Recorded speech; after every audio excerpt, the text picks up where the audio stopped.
Welcome to The Window Seat, a podcast presented by Ridley Windows and Doors. I'm your host, Brian Bannon. At Ridley, we believe a window is never just a window. It's a frame for the world beyond, a connection to light, landscape, and the places that shape how we live. Today's guest has spent her career exploring that relationship. Sarah Harari is the founder of BVSH Studio and a recipient of the prestigious Heather M. Reisman Gold Medal. In this conversation, Sarah takes us on a journey from New York's High Line to the forests of Belarus, the gardens of Versailles, and the Japanese concept of shikai, or borrowed scenery. The idea that views beyond a window become part of the design itself. Please join us, take a seat, and enjoy the ride. And welcome back to The Window Seat. I'm your host, Brian Bannon, and we are very excited today. We have our second guest, Sarah Harari, who is a landscape architect, and we are going to go over her process, some of the work she's done, how she got to be where she is.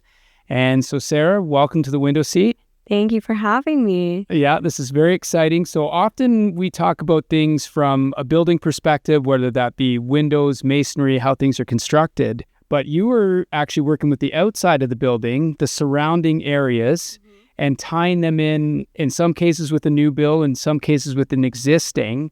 So you're going to give us a little bit of a different perspective about how space works. Yeah, absolutely. I mean, I think when it comes to windows specifically, it's kind of like it's the portal between the inside and the out and the exterior. And so when we're looking at, for example, an existing property, we oftentimes go into the house, take photos of the view from those existing windows. For us, it's very important to kind of conceal what we want to maybe edit out of the view, but also enhance like natural beauty and thinking about it as like a moving kind of picture painting that's kind of always changing with the seasons. Every day is like a different view of the same thing at the same time. Absolutely. And you were telling me part of your job in many cases in architecture and design, you're creating a finished product, but your designs are actually constantly evolving. Yeah, I like to kind of explain it as like, yes, we're not laying furniture or like architecture in a sense where like it's fixed and static. We do deal with structural and with building with hardscape materials and structures, but we're also dealing with all of the things that come with the outdoors, with stormwater runoff and, soil and ecology and things that are constantly changing. When you're designing something, you're not just thinking about how it's going to be today on the day of install, but how it holds up in 10, 20, 30, 50 years. And so we're kind of thinking about space in a spatial and temporal kind of way. Very interesting. So we're going to go back to the beginning. I know you studied anthropology, was in your undergrad. Yes. Now, we had a joke before when we were originally talking that when someone says anthropology, we think Jane Goodall, we think of gorillas. Yeah. However, this is actually quite a vast field. Mm-hmm. What was your study there, and sort of how did that set you on the path to becoming what you're doing today? I specifically studied sociocultural anthropology, studying human culture and trying to have an understanding of the way that people live is like a crucial element of anthropology and the way in which we see the world. And I think when designing space, it's only natural to like think about also the human condition and how we inhabit space and how we work with space. What are our concepts of nature? And, that varies from culture to culture as well. Like what we view as, for example, a weed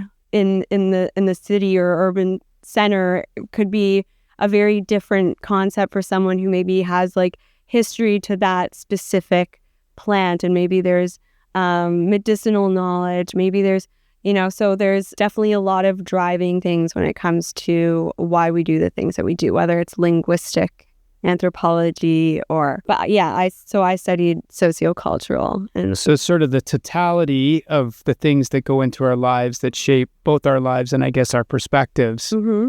And then that actually sort of bleeds into how you create your work, which is taking sort of the native surroundings that you may find and trying to find a way to incorporate them almost as a way, if you were to talk about it in food, it's almost like farm to table. You're taking what's natural and using that in your designs. It's an interesting idea of what is natural is also a whole discussion. And I think for the root of the work that I do and that I want to do is I want to think deeply about that place and what makes it different from other places. I think there's so many different ways to approach a landscape. There's history, there's, culture, there's ecology. And so with landscape architecture, I'm able to kind of think about it's kind of the crux of all of these different disciplines. But what I like about it most is you are able to actually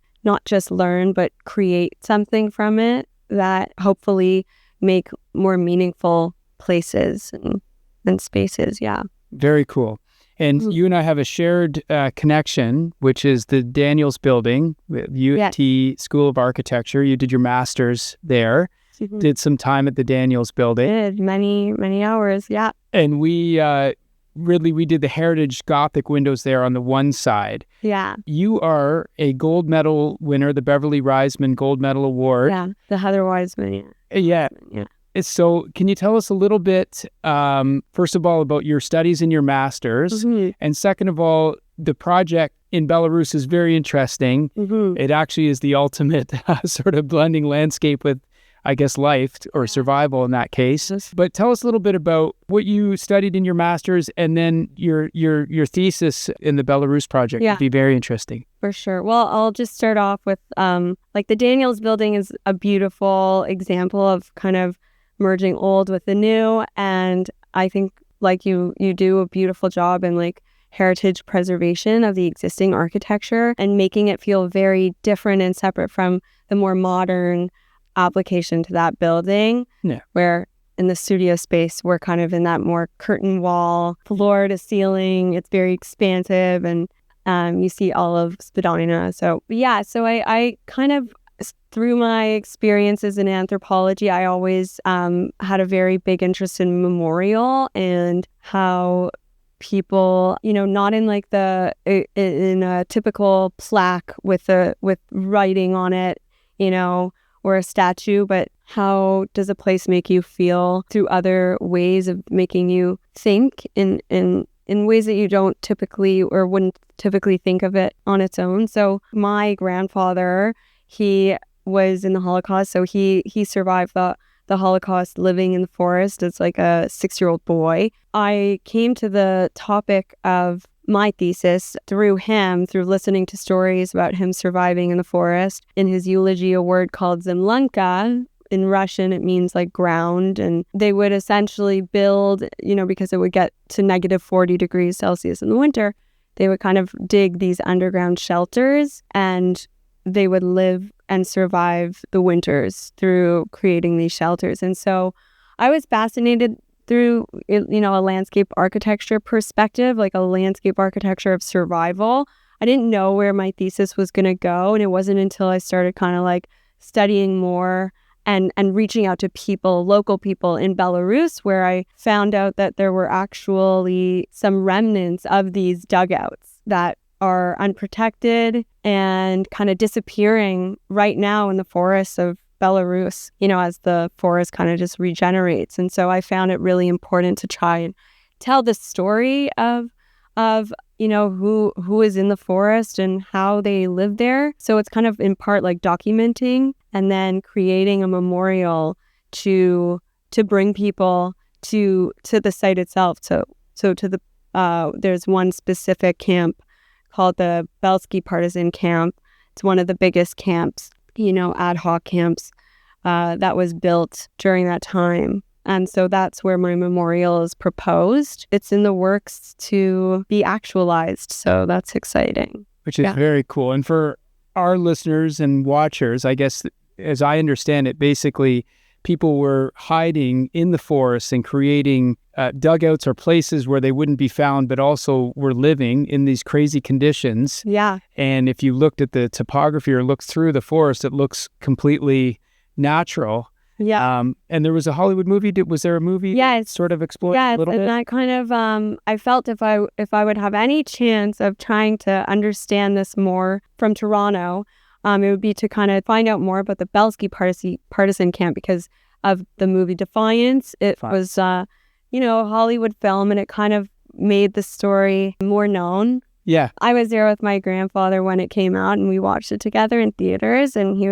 I remember he said, like, oh, they made it look easy. That's a funny story, because on a different side of it, but it's amazing that he was able to go watch it, because on one level, he's like, I lived it. I don't need to see it again. Maybe it's a happy story because of the survival aspect. Yeah. But I do remember when Saving Private Ryan came out, I asked my grandfather, who was in World War II, I'm like, do you want to go see it? And he's like, no, thanks. Right. I saw it. And so, but very cool that you guys were able to share that together. Yeah. That's very cool. That's, that was obviously your thesis. And then that sort of was also part of what you're working towards now, which is basically taking the surrounding areas and making them part of the new stuff that is being built. Yeah. Well, so one of the things that I found through my research and through meeting people, like I became very close with a historian in Belarus. I also got in contact with like a zoologist who lives in the Nalaboki forest to take a bunch of photos of the existing dugouts for me. And so there's two parts, again, like the documentation. So the zoologist took 62 pictures of just one dugout. And that way I was able to, put it in a special software called Metashape, and it essentially strung all of these images together and created a 3D view, like model of the dugout, which was very cool. And so it wasn't until using those softwares where like you really, the boundaries of what was dug out and became really clear, because obviously in a picture you're just looking at a lot of leaves and sticks and stuff. Yeah, it's hard to decipher. But once it was in 3D terrain, you really saw like this is a rectangle that's like 15 feet by 17 feet, and it's like it's clearly made by a human, right? But you could easily walk by, or it's so unassuming in a photo, and especially in the forest itself, like that's really all that's left. So it's easy to just miss it or think it's like an animal or something that made it. So there's that element, and then the cultural aspect. So working with the historian, she mentioned there's actually a gravel trail that leads from the nearest village that just so happens to go by the Belsky camp. And so for me, that was like a big turning point in my thesis, where I'm like, okay, well, this is a place that we could actually access now. It doesn't take much. Descendants of survivors and people who are interested in this kind of history to take them down this path to the Belsky camp and tell their stories. And so that's what I was like committed to doing in the thesis work. Very cool. Now, while you were doing this thesis, you had another life-changing event that was going on. Mm-hmm. And so one of the things we talk about is maybe challenges that present themselves. Some of them are happy challenges, and how we navigate them, and how that they can sometimes have positive effects or effects that we wouldn't have necessarily thought. So you told me that you were someone that liked to get very immersed in their work, and you could lose yourself for hours on end. However, in the middle of your master's, you had... I had two kids. Yeah. Both under 3. Yeah, exactly. 2 under 2. 2 under 2. Yeah. So that is insane on its own. Plus you have obviously your work on top of it. Tell me a little bit about what you found from your work process about having to be efficient with your time in both areas of your life. I think as a young student in architecture, landscape architecture, like you really do feel like, you want to give all of yourself to your work. People in studio could be working all hours of the night, and you'll always find students working in studio. And so, I feel as though it wasn't until I had my first kid where there was like a real, I actually have to go home because, I have to nurse my baby, so there was like a real cutoff time for me. The idea of it was really daunting. Like before I went back to school, I was like, how am I going to do it? How am I going to do it? But once I was in it, I found that it was actually beneficial for me because it allowed me to take myself away from the work that I'm doing, that I'm so like when you're designing something, you could get so lost in the design. And so peeling yourself away from it for a moment in time and coming back at it when you're, dealing with something completely different.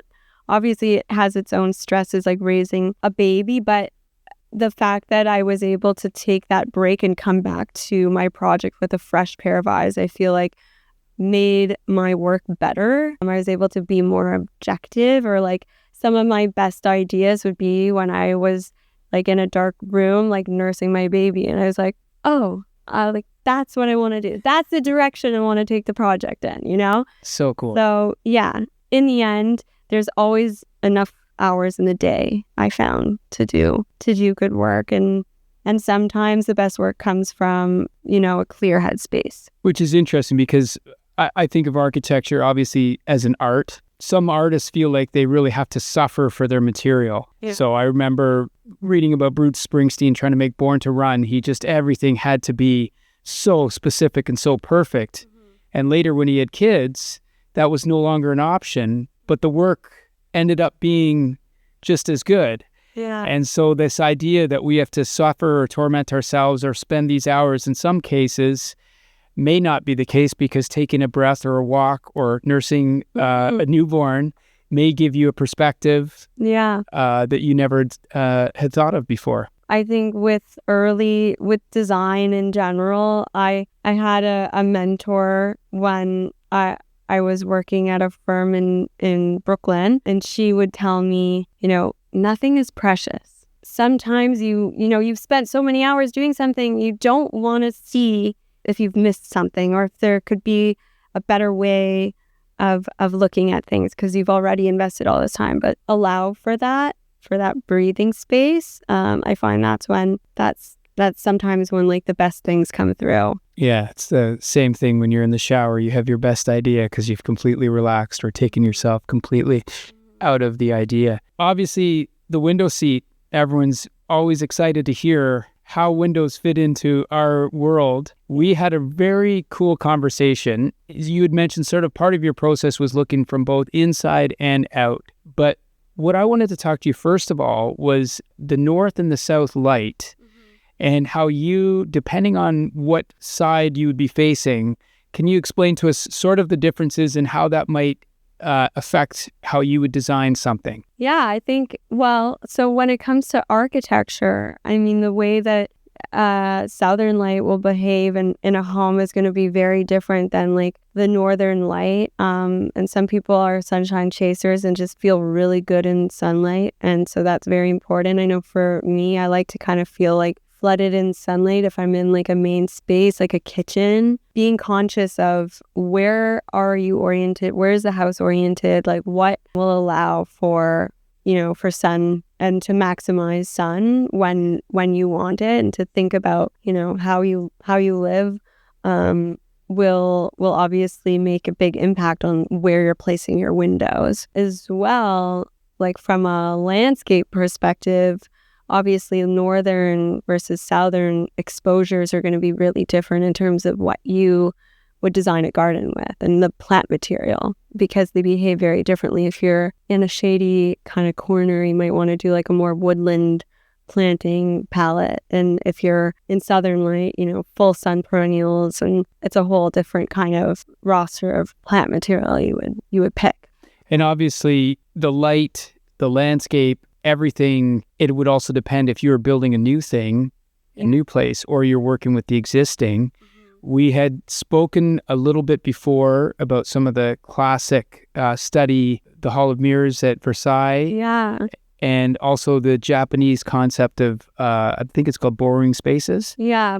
What can you tell us a little bit about what makes the Versailles so unique, and then how you would use the Japanese borrowing of space in maybe one of your design? Yeah, well, I think when it comes to the garden designer, Andre Lenotre, who designed Versailles at a point in time, he was thinking a lot about the body and movement and, and how when you're standing at a certain vantage point, what kind of views that will bring. And so obviously Versailles is really known for like that axial, really long perspective view.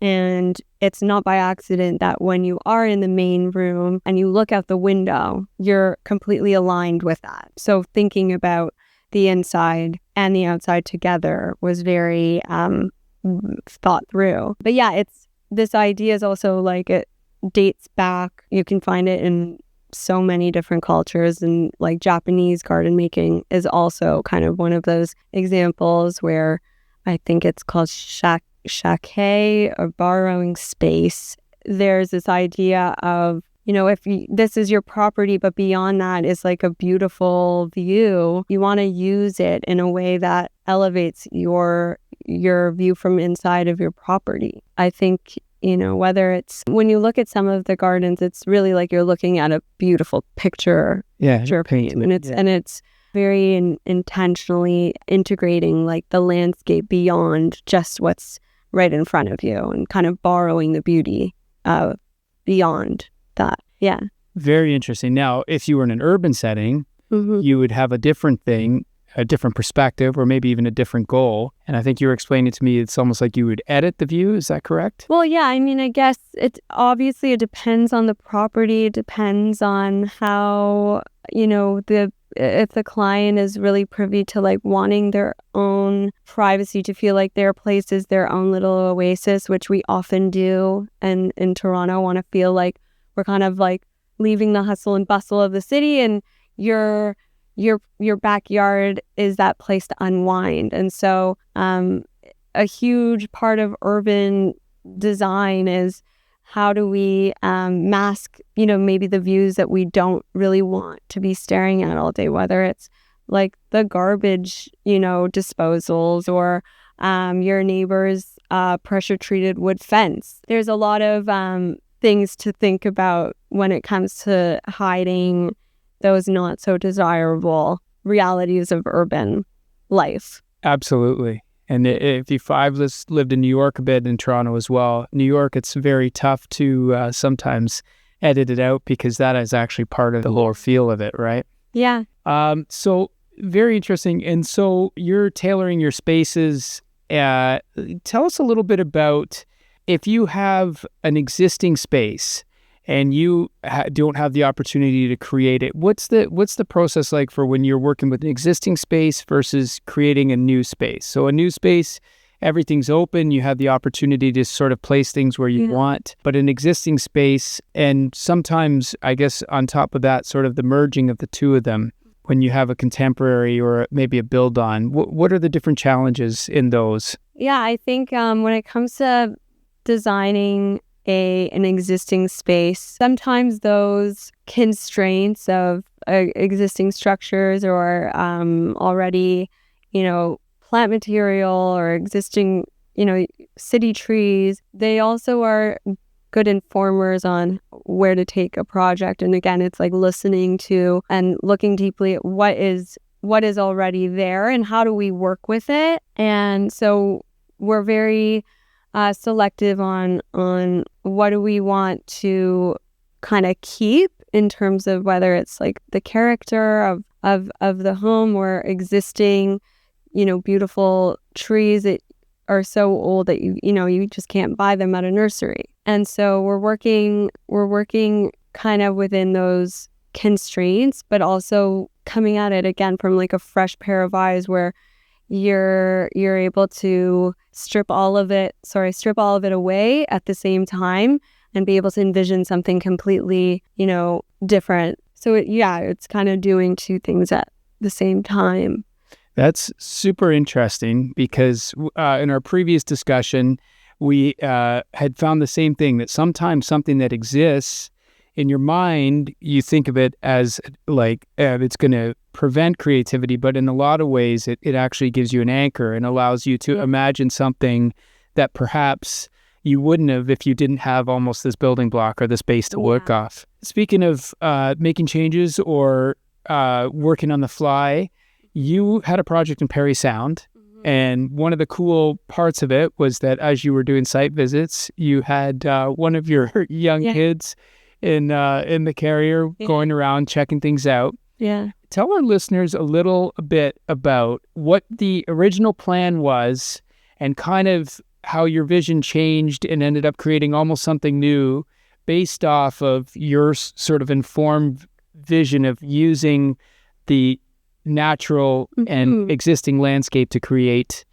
For sure. I was kind of brought on to the project as the house is being built, and so I'm seeing the foundation laid, and all of the soil has been kind of scraped away at this point in time. So from when I was there, it kind of showed the beautiful Canadian shield kind of popping up throughout the site that makes the site so, unique to Parry Sound. And so the original intent was to kind of, just infill and bring the soil all the way up to where the door, the big sliding door would be to the deck. As a landscape architect, I'm thinking, why put armor stone and bringing all of the soil, and changing that when you're working with all of these existing conditions that are beautiful and would make the site. Instead of infilling, we want to kind of scrape away and reveal the rock and the stone and have the design kind of working with that natural topography of the site. And so the deck would then kind of like hover over the cliff leading to the lake instead of like a walkout where you meet grade. So cool. And that's almost like a sculptor too. Instead of adding, you decided to take away and reveal what was actually really there. Now, another part of your personality, which is creative, but not related to design architecture or anthropology, is you are a foodie. You love food, you love chefs, you love to create in that and experience creativity in that realm. So we always like to ask our guests a question where they can sort of take one of their passions or something they're interested in and relate it back to, in this case, your field of study. So our question is, can you name us some chefs that you enjoy, whose work you like, and relate their work in some ways to the landscape architecture, whether it's actual architects or places or things that you've seen, and see if we can get creative and tie some of these together? For sure. Yeah. So I think, just from last episode with the like modern architects versus heritage preservation and stuff like that, I think a modern take on food, and someone who takes food beyond just like sustenance and more within like pushing it to maybe like an artistic experience would be like Grant Achatz. Comparison maybe in landscape architecture would be like a Martha Schwartz or like a Claude Cormier, where you're like, they challenge the notion of what a garden or landscape is in a playful, artistic way. So that's maybe one comparison. And for, more heritage or kind of fusing modern and blending old with new, a classic example that, for those who don't know landscape architecture, don't realize they know it, is like the High Line. The High Line, it's taking like these old industrial relics that are no longer in use, and instead of kind of erasing that history, we found a way to create public space and beautify it in a completely different way. Pete Outall, his naturalistic plantings there are beautiful, kind of fusing old and new together. What's another? Well, we've got that. So the High Line is great. I've spent many an afternoon traversing the High Line in New York. Lots of good times. I was there, I think, just when it came, or maybe just after I left. But it was such a cool thing because it was an existing unused space that became a major area for people to gather. And sort of your background, studying the totality of everything with anthropology and then building into this, that's kind of the perfect representation because it's using some existing stuff, adding in some beautiful garden type elements, but also having it function as a place for people to use and works how they you can rip up 20 blocks in that and have a nicer view than, going down, 8th Avenue or whatever it would be, or up 8th Avenue. Well, Sarah, that was amazing to have you on. We're going to link to some of the chefs and landscape architecture legends that you mentioned. We'll also maybe do a little link to the Belarus project. That is so cool. If you wanted just a quick Coles Notes, you can see Defiance. That gives you an idea of what it was. BVSH Studio is where we can find you. Yeah. Sarah, thank you very much for your time. That was amazing. Yeah. And we'll keep an eye out for your work. Okay, awesome. Thanks for having me.